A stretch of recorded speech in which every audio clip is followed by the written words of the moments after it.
Welcome back to another Kray video. Please subscribe to our YouTube channel so you don't miss any videos. And for people really into the Krays, join our private Facebook group, Krays Crime Lords of London, where you will find stuff probably unavailable anywhere else. We're an established group with a large membership, and best of all, we're friendly. The link is in the YouTube description section.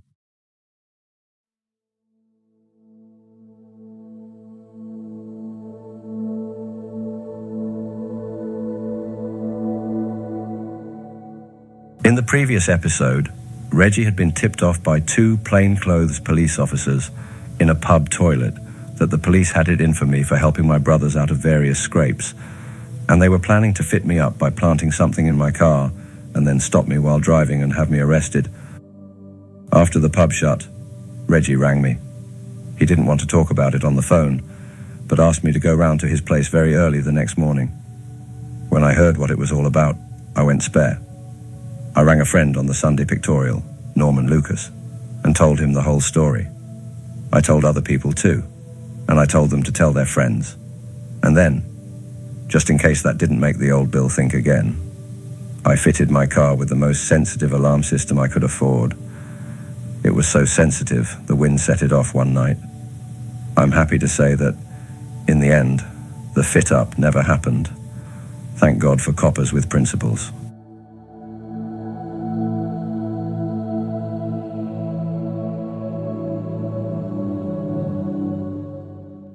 Mum, as usual, did not criticize me when I finally told her about Diana.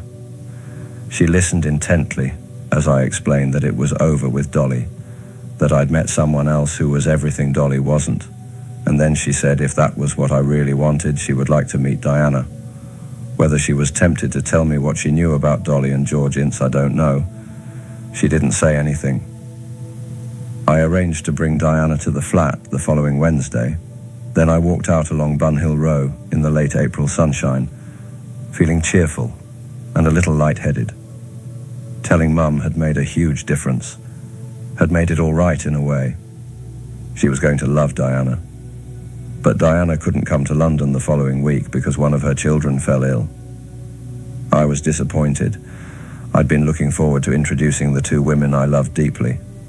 But I wasn't too bothered. There was no rush. I would go to Leicester, as usual, next Wednesday, the 8th of May, and bring Diana back with me. 7 days wouldn't matter. Sadly, it was to be nearly 7 years before I saw Diana again. They came for me, that Wednesday at 6 a.m. The doorbell rang, and there was heavy knocking on the front door. Dolly sat up in bed. "What's that, Charlie?" I put on a dressing gown and shuffled sleepily downstairs. I opened the door to the full extent of the safety chain. I didn't get a chance to ask who it was or what they wanted, because 3 plainclothes detectives shoved against the door, breaking the chain. "Hold up," I said, suddenly wide awake. "What's wrong?" They all closed in on me so that I couldn't move. "Let's go in here, shall we?" one of them said. They ushered me into the lounge. One of them eased me into a chair. Another took the phone off the hook. My eyes went from one to the other, searching for a clue to what it was all about. All I could think in my confusion was that they were not Metropolitan Police, and that they were probably armed. By now, Dolly had come down with Nancy, wondering what all the fuss was about. Then Gary appeared, looking bewildered. They all stood there, looking at me, hoping I'd tell them what was going on. I looked at the senior officer and demanded to know what I was supposed to have done to warrant my front door being broken open at 6 in the morning. He said I was being arrested on a charge of conspiracy to defraud. I stared at him in shock. I'd never defrauded anyone in my life, was all I said. They cautioned me that anything I said would be taken down and might be used in evidence against me. I decided to say nothing else. There was nothing to say. The allegation was utter nonsense.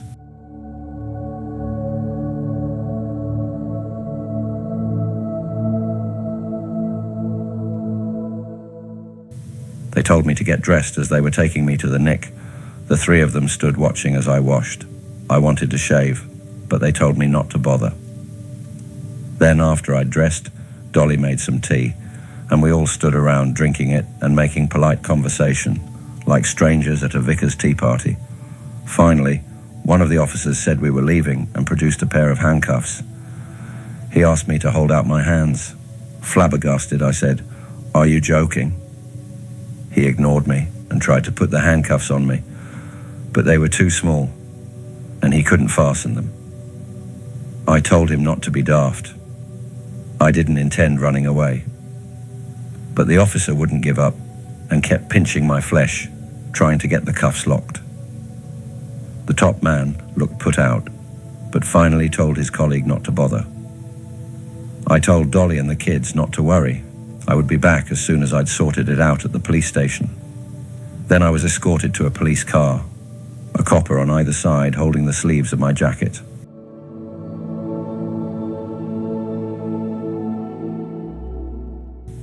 About an hour earlier, dozens of police had got out of the lift on the 9th floor of Braithwaite House, Bunhill Row. They padded stealthily to number 12. One of them smashed the door with a sledgehammer. Then they rushed in, pistols at the ready. Some of the men darted into Ronnie's bedroom. The rest went into Reggie's. Ronnie woke up with about 10 guns pointed at his chest. He reacted with customary coolness. "I'd be careful with those," he told them. One of them might go off. They told him to get out of bed slowly, and he said sarcastically, "What do you think I do, sleep with a bloody machine gun?" Reggie was in bed with a young woman. Both were naked, and the police ordered them to get out and stand there while the room was searched. Reggie asked if they could put some clothes on. He was told no. He was angry, not only at being arrested, but also because the girl was being degraded. He couldn't understand why they didn't just take him out of the room and leave her alone. Suddenly, the caretaker of the flats came up. He was shocked at the broken door and the mess inside. He made some protest and asked what was going on. A couple of the officers told him, "Fuck off." About half an hour later, Ronnie and Reggie were driven to West End Central Police Station. As they left the flat in handcuffs, Ronnie looked at the once beautiful Chinese carpet Mum adored. It was littered with dozens of cigarette butts stamped out by the dawn visitors. Getting into the Rover, I was not unduly bothered because my conscience was clear. I was not guilty of fraud, and that was that.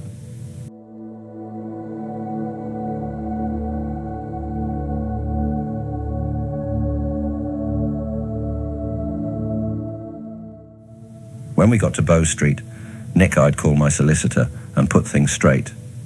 However, as the car pulled away from the house in Poplar, I had a slight feeling of unease.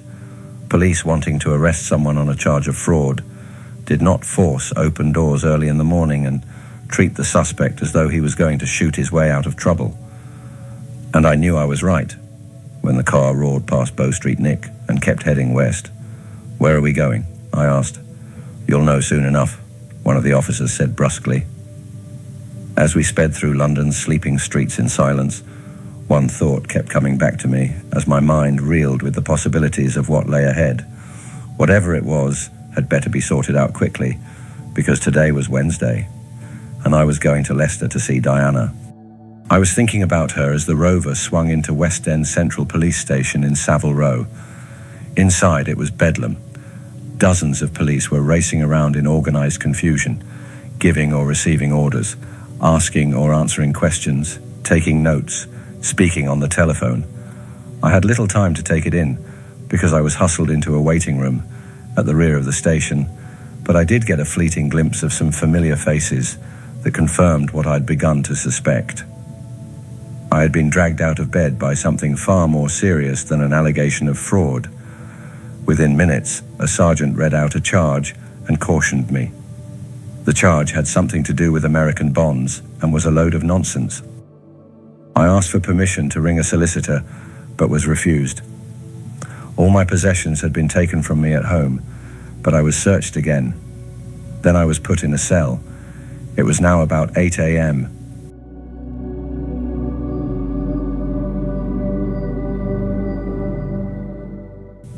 Over the next few hours, there was a lot of rattling of keys, slamming of doors, and raising of angry voices as other cells filled up and people were questioned. Through the tiny bars of the cell's solid door, I saw a lot of faces I recognized, members of the twins' so-called firm and other East End characters, including Limehouse Willie and Harry Hopwood. The procession seemed endless and highly significant. Two faces I didn't see were those of Ronnie and Reggie. When I finally did see them, it was nearly 2 days later. At 3 a.m., I was taken from my cell into the charge room, and there they were, looking as rough as me, dirty, scruffy, unshaven, and red-eyed through lack of sleep. Ronnie was in a shirt because the police had not allowed him to put on a coat. He asked if I was all right. I would be, I said, if someone would tell me what was going on. Then all the rest were brought in, and senior officers started taking particulars. Sitting at one desk with Inspector's pips was someone I'd known for years, ever since he was a constable on the beat. He was a terrific rugby player, and once when we both found ourselves in the south of France, I played with him against the French Navy in a stadium at Saint Raphael. He was plain PC Vic Streeter then, but now he was Detective Inspector Streeter, and he was sitting behind a desk, taking down my details. We didn't mention the past. I then had to stand before a young bloke at a typewriter, who asked daft questions such as, "Do you have blonde hair? Have you got blue eyes?" I had not been through anything like that before, and I didn't like it. Besides, tension and lack of sleep had made me short-tempered. Finally, I could stand the bloke's inane questions no longer and snapped, "Do you need bloody glasses or what?" He shut up. You could almost feel the tension in that small, crowded room. It needed something to break it, and of course, it was Ronnie who provided it. Everyone's particulars had been noted, and the law were wondering what to do with us when Ronnie suddenly called out, "Nipper." Detective Superintendent Reed turned round. "Yes, Ronnie," he answered respectfully. "Any chance of a bit of bail?" said Ronnie, po-faced. The whole room cracked up. Reed coughed quietly. I don't think so, Ronnie," he said, fighting to stop himself laughing. "Just thought I'd ask," Ronnie added with a grin.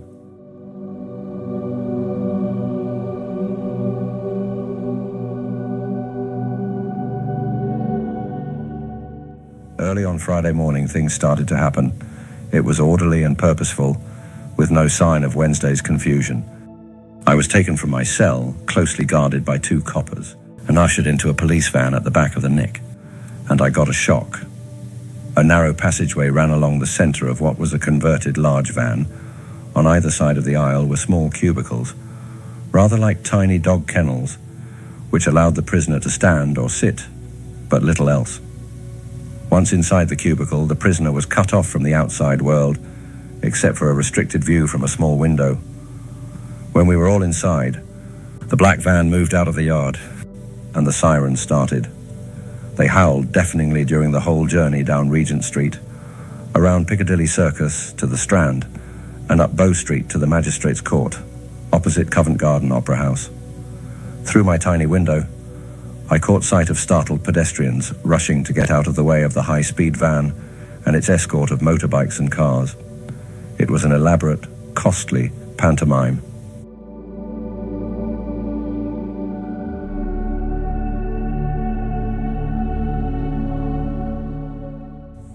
At Bow Street, the twins and I and several others were charged with a number of offences from petty larceny to conspiracy, all of which were merely holding charges that were later dropped. During the lunch break, we were all shepherded into a large room and left on our own. Something wasn't quite right. I sensed it. And so did the twins. Then I realized that a door on the other side of the room led into a corridor which, in turn, led to the street. "This is a setup," I said. "They've put us in here deliberately. They want us to make a run for it." I could picture the newspaper headlines, "Dangerous Gang in Dash for Freedom." Everyone agreed with me, and we just sat around in that room waiting for someone to come in. When Reed arrived, Ronnie couldn't resist it. "We're still here, Nipper," he said. "Sorry about all your little firm waiting outside with their guns. You must think we're silly. For the twins, hearing they were being remanded in custody came as no surprise. To me, who had never been inside a jail, it was a great shock. But it was nothing to the humiliation I felt during my first few hours in Brixton Prison in southwest London. I was ordered to strip totally naked in front of 2 prison officers, then subjected to a most intimate search. I couldn't believe they seriously thought I'd had the foresight to insert money, tobacco, or cigarette papers in my rectum, which I learned some forward-thinking prisoners do, prior to being sentenced. I was told to take a bath. The water was tepid and just 9 inches deep, but I attacked my body vigorously and thankfully. I hadn't seen soap or water for 3 days. I was then allowed to put on my clothes and was shown into a room where Ronnie and Reggie were sitting. They seemed in good spirits, and Ronnie took great delight in telling us what he'd said to the armed copper who had disturbed his sleep 3 days before. I was not able to share their light-hearted approach to our predicament. I had businesses on the outside that would not run themselves. I had children who needed me. And what about Diana? But at least the twins and I were happy on one score. Mum and the old man were miles away from the aggravation, safely tucked up in that comfortable house amid the tranquility of the Suffolk countryside. We were not allowed to spend long together. We suspected the room was bugged, so we kept our conversation to trivialities. Whoever was listening quickly got bored, and we were taken to separate cells. As the massive door clanged behind me, I looked at what was to be my home for the foreseeable future, an expanse of painted brick wall. To my right was a bed, a stout, tubular steel and wire contraption hinged to the wall. In the far corner, an enameled bowl and jug stood on a triangular table. Underneath this was a Victorian-style bedpan. To my left, there was a sturdy wooden table with a matching chair. That was it. I sat on the bed and thought, and my thoughts were about my kids, and Dolly and Diana, and Mum and the old man. And when I'd exhausted all my thoughts about them, I thought about myself, and then I started to think about freedom. It was the first time it had been taken away from me, and it was a bad, bad feeling. I had always believed in justice. If you did wrong, then were caught and found guilty, you were punished. If you hadn't done anything wrong, you had nothing to worry about. I knew about police frame-ups, of course, but in those first few distressing days in custody, I did not think for a second that anyone was out to get me, to stitch me up. Sitting in that cell day after day, all I could think was that it was a mistake, a massive mistake that had put me temporarily behind bars, but a mistake nonetheless. Someone, somewhere, would realize that soon, and I would be released, with a suitable apology, to continue earning an honest living on the outside. I saw the twins every day. We were allowed to take exercise in a small yard for half an hour each morning, and we discussed the situation. They were still fairly relaxed and confident. They felt, as I did, that the charges made against them were nonsense and would be thrown out through lack of evidence. Although they had serious problems over the killings of Cornell and McVitie, both were convinced the police would not be able to prove they were responsible. I was not so sure, but from a personal point of view, I was not bothered. Even if someone did come forward to testify that Ronnie had shot Cornell, how could that affect me? I wasn't there. Thank you for listening. I hope you are enjoying hearing my story, and I'll see you in the next one.